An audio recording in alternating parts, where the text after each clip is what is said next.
ำโขงลอยโค้งจีบสาวยังจันฝากคำจำนั้นเลยอารันจีบสาวขแมพูดใจทั้งจิตอยากเป็นมิตรกับน้องจะแย่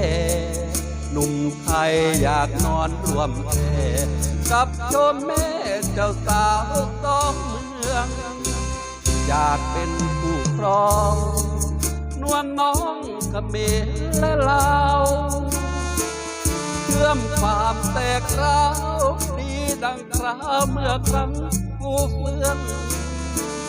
แม้นมีลูกเต่ากับแม่สาวชมงามของเมืองอยากเป็นโซ่ทองเส้นเดืองจุดรามให้ดีกันน้องลูกโตชะกาลูกอาจได้เป็นผู้นำสายเลือดแห่งเมตตาธรรมคงดังใจเหมือนไทยผู้พ่อเรื่องความคงจบเรื่องชวนรบก็คงไม่ก่อเพราะลูกสองเมืองนั่นนอต้องคิดถึงพ่อที่พ่อเป็นไทยถ้าแม่แก้มขาวอีกทั้งแม่สาวเล่าเวียงที่แอบส่งเสียงลอยมาเพียงกระซิบควันใจที่คิดเช้าเย็นเจ้าจะเห็นจริงด้วยหรือไม่หากเราแต่งงานกันได้โลกคงวิไลไปก่อนเดี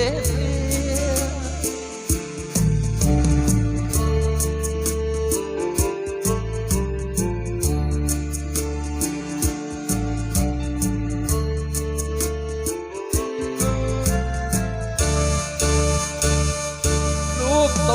จะกา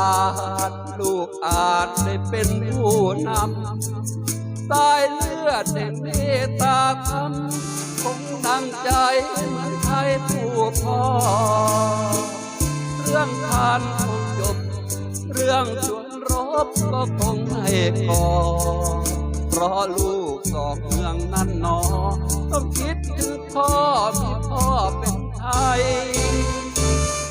ถ้าแม่แก้มขาวอีกทั้งแม่สาวลาเวียงที่แอบส่งเสียง